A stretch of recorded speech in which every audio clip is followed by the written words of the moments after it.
Yo, ça dit quoi les tarmaquins? Des femmes dans le rap francophone, il y en a toujours eu et il continue encore à en avoir. La preuve avec la sortie récente du documentaire Reine pour l'amour du rap qui suit 5 MC en résidence. Ça pousse à se demander pourquoi est-ce que les meufs ont plus de mal à tout péter dans le rap? Bref, parlons musique.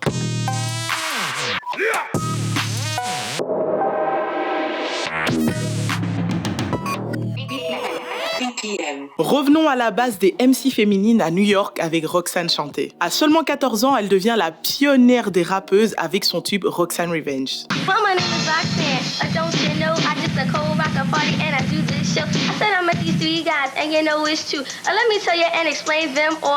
Elle va ouvrir la voie à des MC qui vont vivre l'âge d'or du hip-hop dans les 90s comme Salt-N-Pepa et Queen Latifah. Quand le rap débarque ici à la fin des années 80, il séduit vite nos références comme I.A.M, Assassin, NTM, etc. Et tu l'as capté, il y a que des mecs, pas étonnant pour une musique dont le milieu est hyper masculin. Jusqu'à ce que la grâce tombe et que des meufs comme Kenny Arcana et Diams fassent leur apparition. L'une représente Marseille avec des textes qui dénoncent les médias ou encore la mondialisation.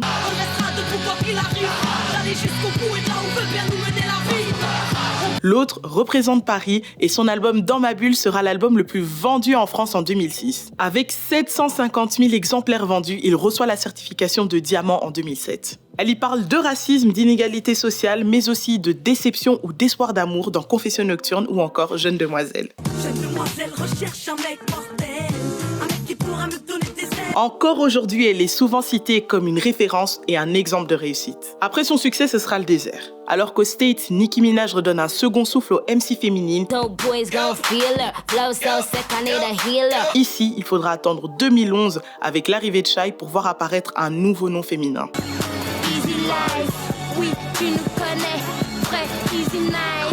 Du coup, difficile de succéder à Diams qui reste encore aujourd'hui l'indétrônable, mais pourquoi ? Une première chose, c'est que les albums de femmes ne représentent seulement que 5% de la production. Maxime Parnot du label Arista a expliqué que sur 100 projets, il n'en reçoit à peine qu'un ou deux de femmes. Il y a clairement un manque de représentativité, mais aussi de modèles. Il faut que l'industrie musicale arrête d'entretenir l'idée comme quoi il n'y a de la place que pour une seule femme, alors que les mecs coexistent tranquillement et enchaînent les collabs. C'est pour ça qu'en 2019, l'association La Souterraine, qui met en avant des artistes peu diffusés, a sorti une mixtape 100% féminine. Dans le documentaire Reine, on voit Chilla, Davinor, Bianca Costa, Le Juice et Vicky R écrire un banger en 4 jours.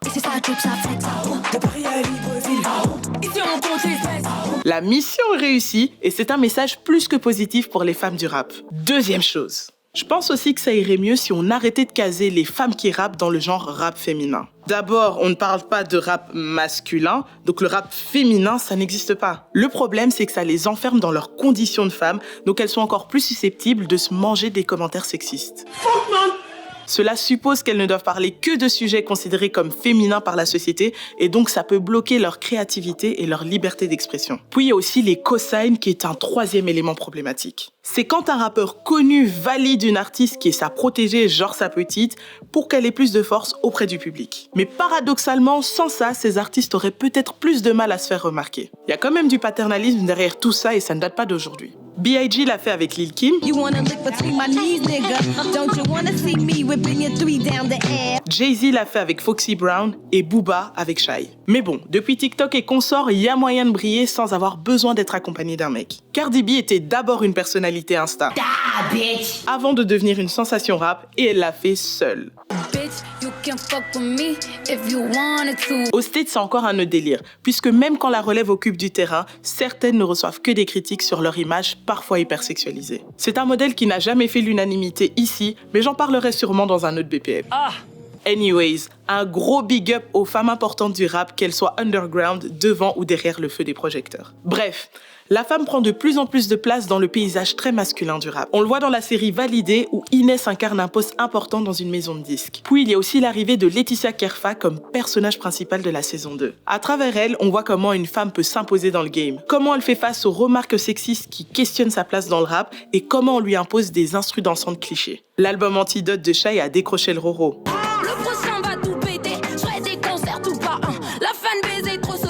Il y a moyen d'en faire plus, mais on va de petite victoire en petite victoire. Mais surtout, n'oubliez pas que ce que ces artistes font, c'est du rap. Point. Puis chacun prend ce qu'il a à prendre et en retire ce qu'il peut. Le streaming aussi devrait plus pousser ces femmes dans des playlists sans les invisibiliser. Qui sait ?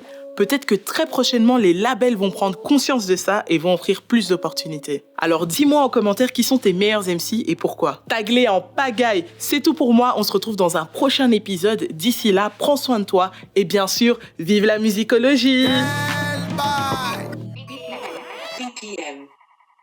Wow!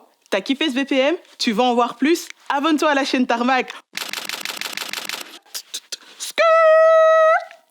À plus!